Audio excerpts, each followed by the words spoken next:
Hey everyone, my name is Alexandra and I'm a watercolor artist. Welcome to part 4 of Watercolor Wildflowers for Beginners. Today we're going to learn how to paint forget-me-nots. For those of you that know me, you guys know that I absolutely love flowers and wildflowers. Hiking in BC is one of my favorite things to do, and we're heading into spring now, so I am so excited for wildflower season. I chose forget-me-nots today because they're such a delicate flower that honestly is so beautiful. I'm very excited to teach you guys how to paint these. Let's get started.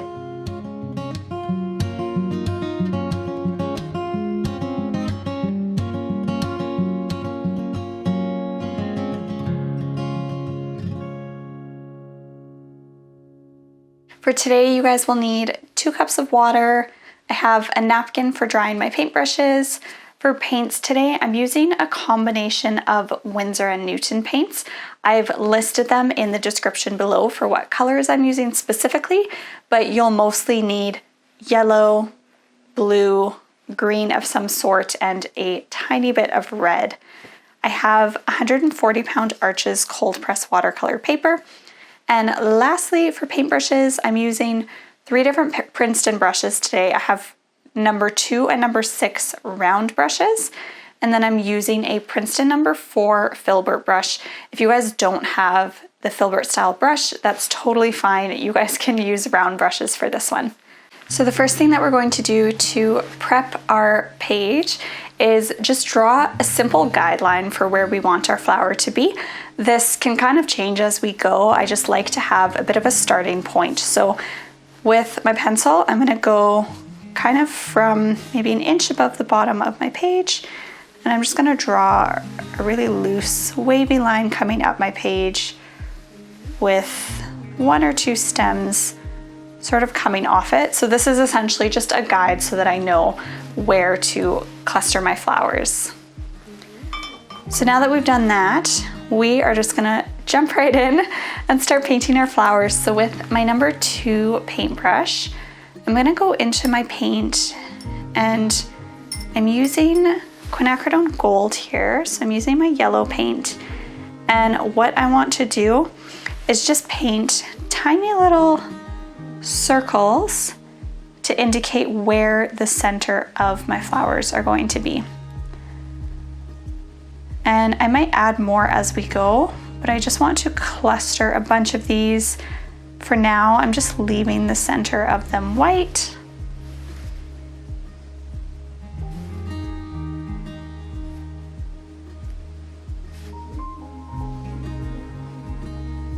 And they don't have to be perfect circles, but we'll just cluster them around those stems that we drew. I'll do some around this bottom one. So some are close right beside it, some are a little farther out.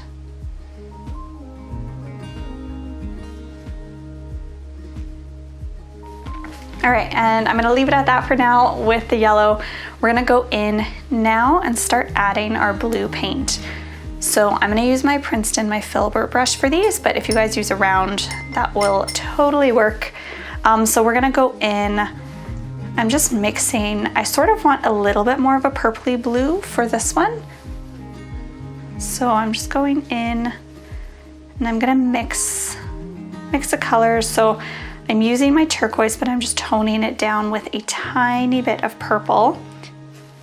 And now for each of the petals, I'm gonna use the shape of this brush to my advantage. And I'm just gonna put some pressure and lift it up as I come towards the center of the flower. And I'm just being careful to not overlap the yellow with the blue paint that I'm painting in. So another thing that I like to do, I did start with this first flower a little on the darker side. I actually like to have my paint a little bit more watered down so that we can go in and add some details after. So again, I'm using the shape of my brush to my advantage, and as I head towards the center of the flower, I'm just sort of lifting it off.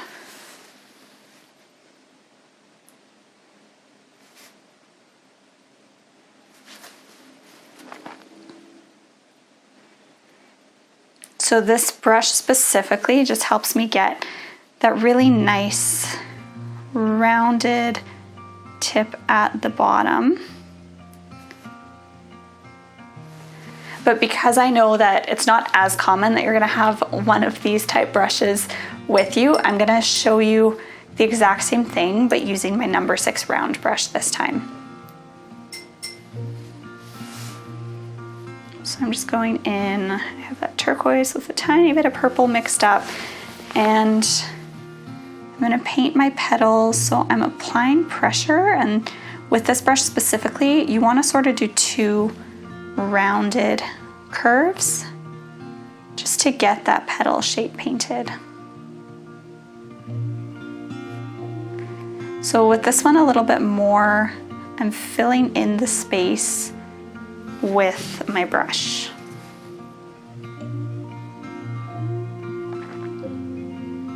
And I'm just painting those little half circles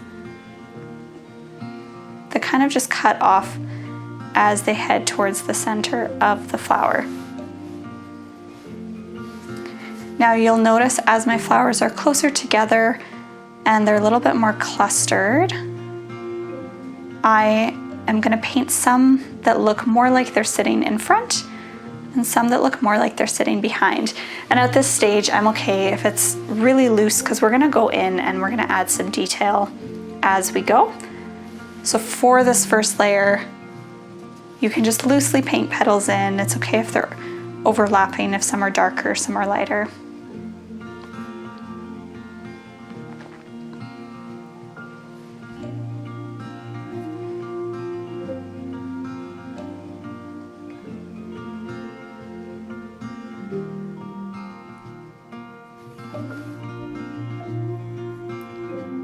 All right, so now for these ones that are sitting more in behind, I'm just going to kind of fill in the space with some blue paint, but I'm not being so particular about actually seeing the little petals there because we're going to focus on the ones that are in front and making those really stand out.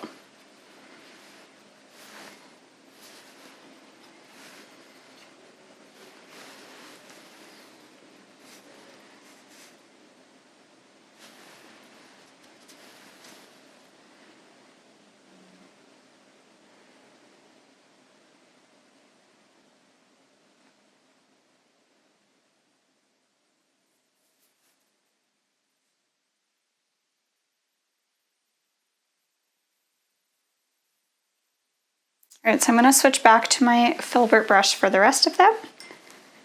And we're just going to continue the exact same process until all of our little yellow circles have petals.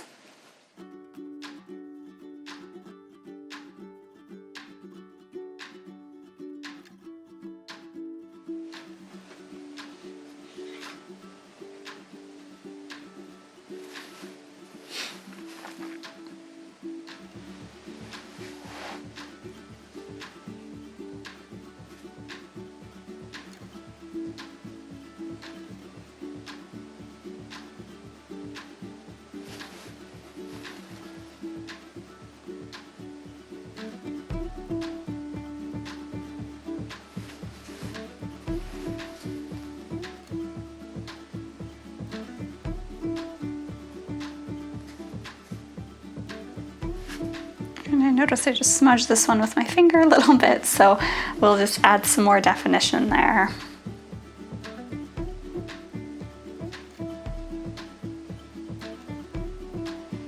Now, one of the key things that I'm doing when I'm painting these flowers, or often when I'm painting flowers in general, is making sure to leave some white space, just because I find that that adds so much more of an effect when you're painting with watercolor. And it gives it that really beautiful, really delicate feel. So you can see I kind of clustered my flowers up top. I feel like I need to fill in the space a little bit more and sort of spread some of these out. So I'm just gonna go ahead and paint in some more flowers coming down. And it's okay if I go in with my blue first. I can add my yellow in a little bit, as long as I be sure that I'm keeping that center spot empty so that I have room to go in and paint my yellow.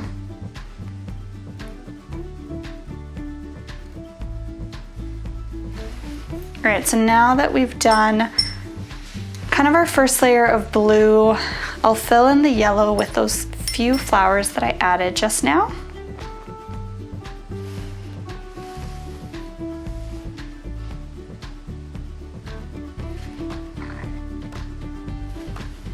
And now we'll go in and add our green stem.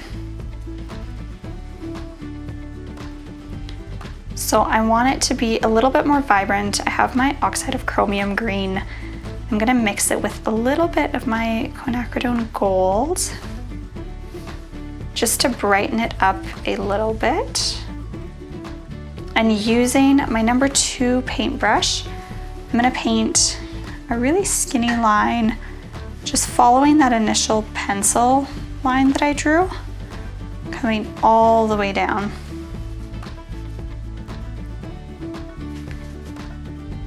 And now I want to connect all of my flowers to the main stems.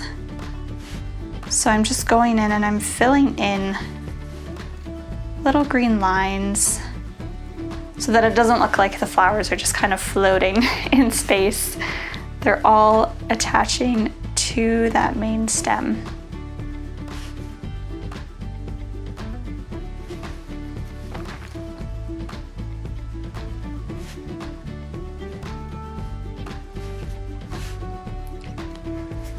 So right away, as soon as you attach it, you can see how it's immediately coming to life.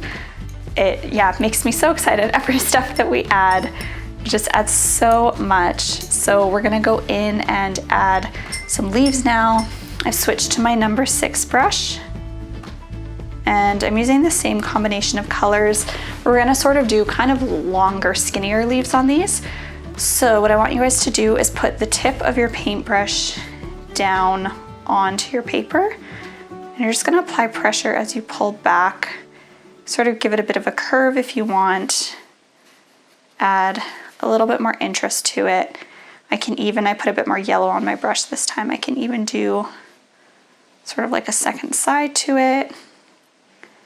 And now while it's still damp, I'm going to mix a little bit of yellow and just mix it into my leaf, so that'll give it more interest as it dries. So we'll add some more leaves and we'll do the same thing on the other side. But I might start from a bit higher, tip of my paintbrush is down, really light pressure, and then I apply more pressure as I pull back. I didn't quite have enough water on there, so we'll just go over that. And then I release my pressure as I head back towards that stem, so I can get that really nice thin line again. And now we're gonna go in and just dot in some yellow in there. And I have now muddied my yellow paint on my palette, so I'll have to make sure to clean this before I paint any more with yellow. So I'm just going over this other leaf again with some more of that yellow paint. So now that we have the base of our flowers painted, we want to go in and add some more details and just really make them stand out. So I'm also going to be using my number 2 paintbrush for this, but we're going to start with the very center of each flower. So I want to mix sort of a really dark brown, black type of color. I have a bit of brown on my palette here, but I want to make it darker. So I'm actually gonna go ahead and just mix it with some blue.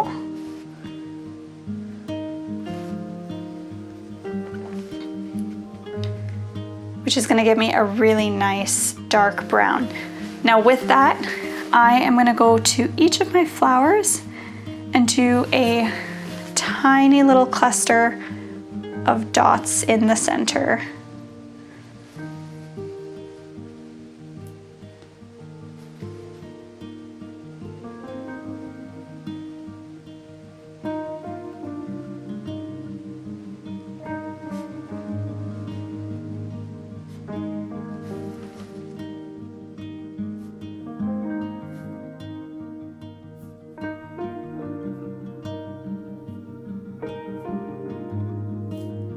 Now at this point, it kind of looks like everything is a little bit muddy, a little bit mixed together. So we are going to add some definition specifically in the places where it's a lot more clustered. We're not gonna do these details on every single flower. I just want us to focus on the ones that we really want to stand out. So we're gonna go in with our blue, and I'm just gonna mix both my turquoise and ultramarine, as well as a tiny bit of my permanent mauve.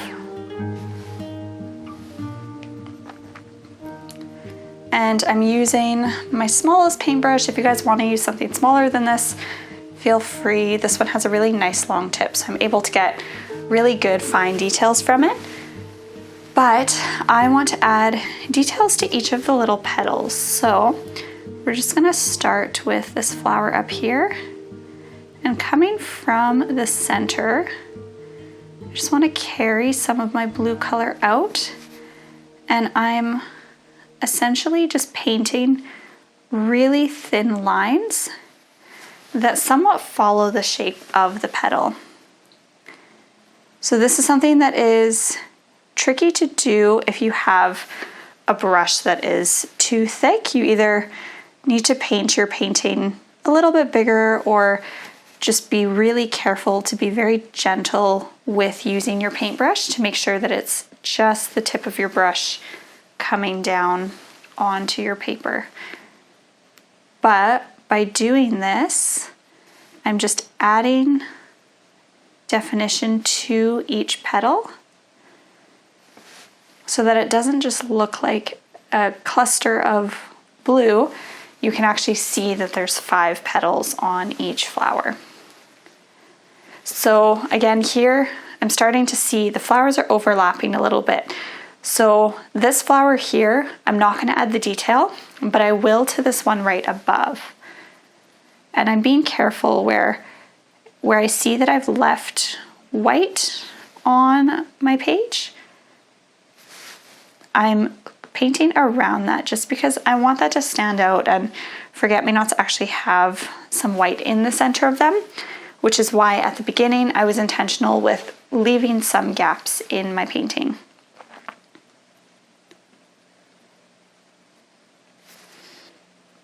So this is such a simple little detail. You're just starting from the base of your petal and painting little lines following it up, but it makes them stand out so much more.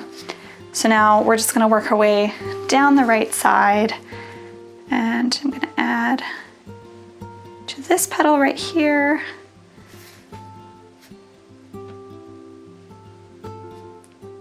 And then where I didn't necessarily put a bunch of focus on the shape in the first step, I can do that in the second step. Okay, so now we're moving on to our bottom right cluster.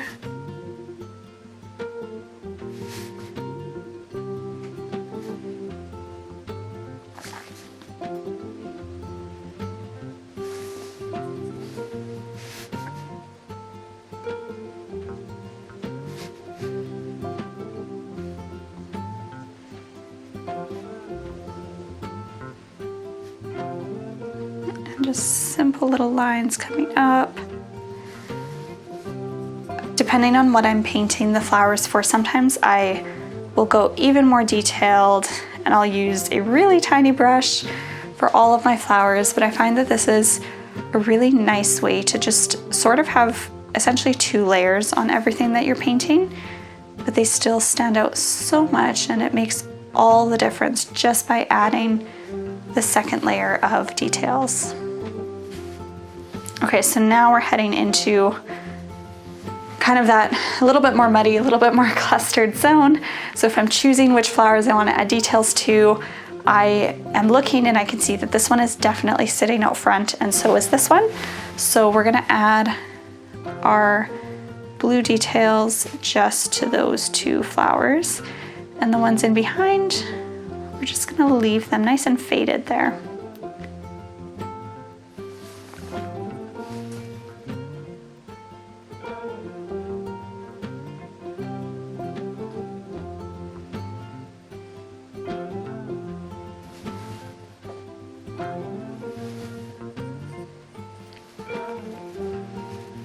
And now we'll work our way back up the left-hand side.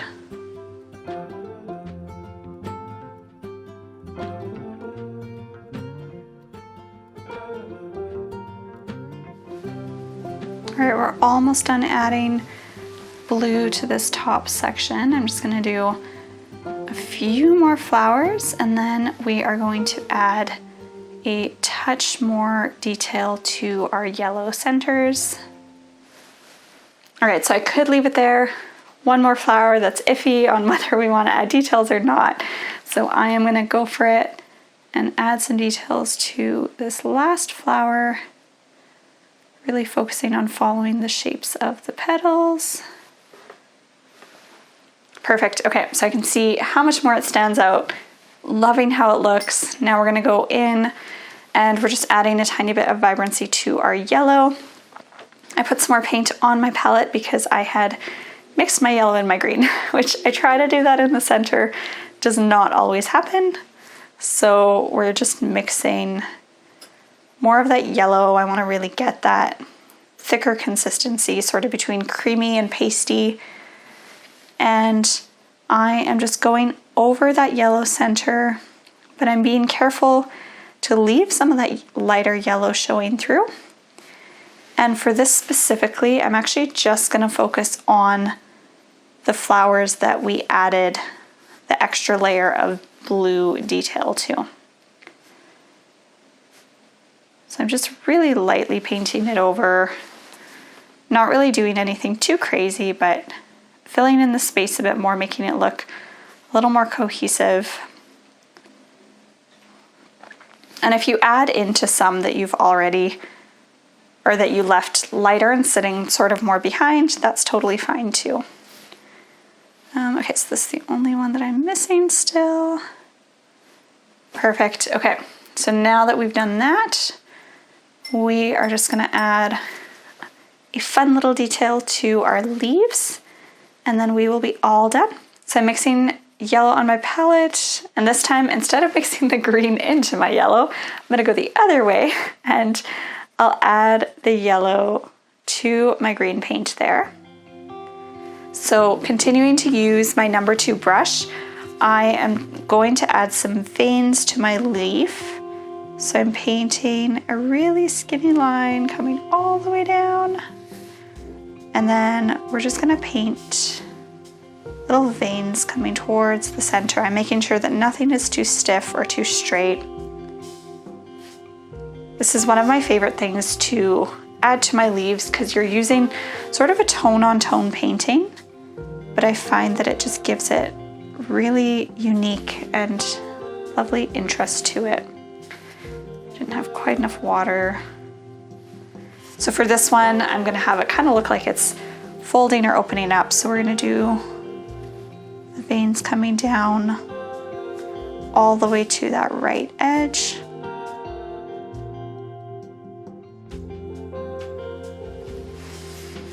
And now I'm gonna go over the stem in some portions just to give it a little bit more depth.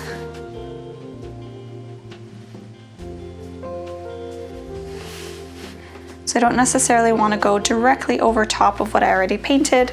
Some of it, I have it kind of to the side, so it just looks like there's some more interest, possibly a bit of shading, without actually taking time to fully shade in the stem.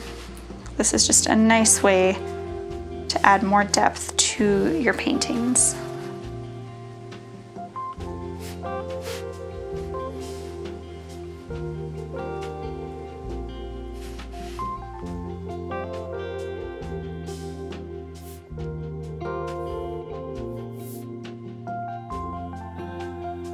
Right, and that is all we have for our Forget-Me-Not flower. Thanks for joining. Be sure to like this video, subscribe to this channel, and comment below on what wildflower you'd like to see for part 5 of my watercolor wildflowers for beginner series. Also, I love to see everyone's creations, so please do share them with me on Instagram at Alexandra Victoria Studio. I'll see you next time.